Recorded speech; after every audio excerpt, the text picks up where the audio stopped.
بسم اللہ الرحمن الرحیم۔ السلام علیکم ناظرین، میں وہی صابری ہوں اور آپ دیکھ رہے ہیں میرا یوٹیوب چینل۔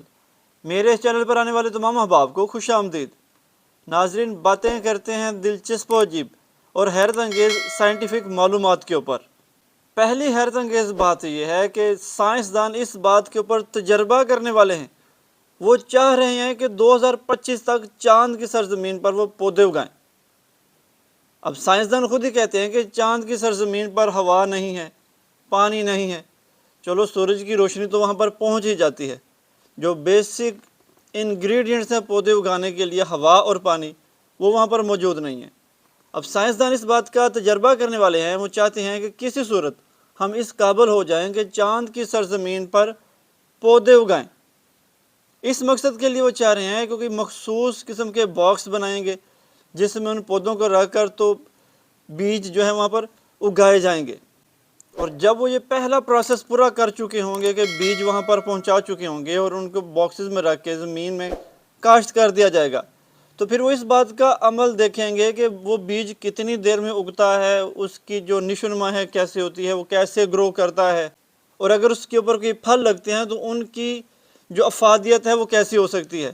سائنسدانوں کا ماننا ہے کہ وہ اس بات کو مشاہدہ کریں گے کہ پودے کس قدر سخت حالات میں وہاں پر سروائیو کر سکتے ہیں۔ ویسے تو وہاں پر حالات سخت ہی ہیں، سافٹ تو ہے نہیں، تو کہتے ہیں کتنے سخت حالات میں جو پودے وہاں پر سروائیو کریں گے، تاکہ اسی رول کو ہم اپلائی کریں زمین پر، اور پھر دیکھیں گے کہ کس قدر سخت حالات میں ہم یہاں پر پودوں کو یا فصلوں کو یا درختوں کو، گرینری کو مینٹین رکھنے کے قابل ہو جائیں گے۔ ویسے اس میں ایک اور بھی ان کے پاس آپشن ہے کہ وہ ریزرکشن گراس جو ہے، جو کہ بچی رہتی ہے، اس کے لیے پانی کی ضرورت نہیں ہوتی، وہ اس کو اپلائی کرنے کی خواہش رکھتے ہیں کہ وہ ریزرکشن گھاس کو وہاں پر لے جائیں۔ لیکن یہاں پر سوچنے والی بات تو یہ ہے کہ بھیا یہ جو تم اتنے کوفت کر رہے ہو، اتنی مشقت کر رہے ہو کہ سارا کچھ یہاں سے اٹھا کر پہلے چاند پر لے کر جاؤ، پھر وہاں پر جو ہے سائنسدان بٹھا دو، بھائی ان کے اوپر مانیٹر کرتے رہو سیٹلائٹ سے، اربوں خربوں ڈالر لگا کر تم لوگ چاند کی زمین پر پودے اگاؤ تاکہ مستقبل میں ہم زمین کے لیے پودے اگا سکیں۔ اربوں ڈالر صرف اس لیے اب خرچ کر رہے ہیں کہ ہم یہ دیکھنا چاہتے ہیں کہ چاند کی زمین پر ہمارے اگائے ہوئے پودے کامیاب ہوں گے کہ نہیں۔ تو بھیا وہ اتنے جو روپے ہیں اس کا چوتھائی حصہ بھی زمین پر لگاؤ تو کہیں زیادہ تجربات بہترین ہو سکتے ہیں اور آپ اچھے پودے لگا سکتے ہیں۔ بعد میں بھی تو آپ نے یہیں پر جو ہے دھکے کھانے، تو پہلے یہاں پر پودے لگا لو۔ سم ہاؤ آپ کے تجربات کامیاب ہو جاتے ہیں، اور ظاہر سائنس کا تجربات تو کرتی رہے گی، سم ہاؤ آپ کے تجربات کامیاب ہو جاتے ہیں، تو وہ کون سا ڈائریکٹلی زمین پر آ کر اپلائی ہو جانے، تو بھیا یہیں پر کر لو۔ بات پیچھے کوئی اور ہوگی، گل کوئی ہورے پر حکومت 10 دن نہیں پسانو۔ اگلی جو حیرت انگیز خبر ہے وہ ناسا کے حوالے سے، کہ ناسا نے نظام شمسی کے 5ویں سیارے مشتری کے چاند کی تصویر جو ہے ایک ریلیز کر دی ہے۔ یہ چاند سارے کا سارا برف سے ڈھکا ہوا ہے، اور اس کے اوپر جو میلوں تہ جمی ہوئی ہے برف کی۔ کہتے ہیں کہ 20 سال کے بعد یہ اتنی اچھی اور کلیئر تصویر لی گئی ہے مشتری کے چاند کی کسی بھی اسپیس کرافٹ سے۔ یہ جو مشتری کا چاند ہے اس کا نام یورپا رکھا گیا ہے، جو کہ نظام شمسی کے چاند جتنے بھی ہیں اس میں چھٹا بڑا چاند ہے، اور یہ چاند زمینی چاند کی نسبت تھوڑا سا چھوٹا بھی ہے۔ ناسا کے بقول یہ مشتری کے چاند یورپا کی جو سب سے بہترین اور کلیئرسٹ پکچر ہے، جو کہ انہوں نے اس بار کم و بیش 22 سے 23 سال کے بعد حاصل کی ہے۔ یقیناً یہ خبر سچ ہوگی، لیکن کئی لوگ پھر بھی ایسے ہوں گے ہماری دنیا میں جو یہ کہیں گے کہ نہیں جی نہیں، جس طرح خلا نورد چاند پر نہیں پہنچے اس طرح یہ خبر بھی جھوٹی ہے۔ اب سچ ماننے والے سچ مانیں گے، جھوٹ ماننے والے جھوٹ۔ لیکن اب ہم چلتے ہیں اپنی تیسری حیرت انگیز خبر کے اوپر، اور وہ ہے ملالہ یوسفزئی کو لے کر، کہ وہ آج کل پاکستان کے دورے پر ہیں، اور اس سے حیرت کی بڑی خبر کیا ہو سکتی ہے کہ وہ پاکستان آ گئی ہیں۔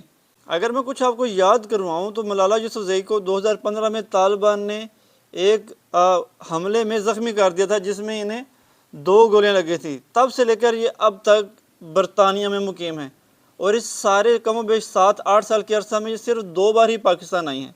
کیونکہ میں نے کہا تھا کہ یہ ساری کی ساری خبریں حیرت انگیز ہیں، ان کی جو حیرت انگیز کارنامے اب میں وہ آپ کو بتانے والا ہوں۔ ملالہ یوسفزئی نے لڑکیوں کی تعلیم کے لیے بڑی کوشش کی، اور 2017 میں کینیڈا نے انہیں اعزازی شہریت بھی دی۔ اس کے بعد ملالہ یوسفزئی کو یوسف رضا گیلانی صاحب نے امن ایوارڈ برائے یوتھ سے بھی نوازا، اور یہ اپنے جو یوتھ کے حساب سے اگر اندازہ لگایا جائے تو یہ سب سے کم عمر ترین لڑکی تھی جنہوں نے یہ اعزاز حاصل کیا۔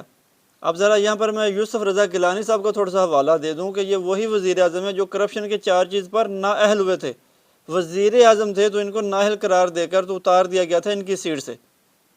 اگر ان کے نوبل انعام کی بات کریں تو ملالہ یوسفزئی کو لڑکیوں میں تعلیم کے فروغ کے لیے جو نوبل پرائز ہے وہ ملا ہوا کہ انہوں نے تعلیم کے لیے بڑی کوشش کی ہے، اگرچہ کہ یہ اس 8 سال کے عرصہ میں صرف 2 بار پاکستان آئی ہیں، اور انہوں نے جو بھی معاملات انجام دیے ہیں پاکستان کے خلاف، پاکستان کے علماء کے خلاف، پاکستان کی فوج کے خلاف، پاکستانی سیاستدانوں کے خلاف، انہوں نے کھل کے زبان استعمال کی۔ اپنی کتاب میں جو انہوں نے لکھا وہ کمال ہی لکھا ہوا تھا، لیکن یہ بات پکی ہے کہ وہ کمال پاکستان کی فیور میں نہیں جاتا تھا۔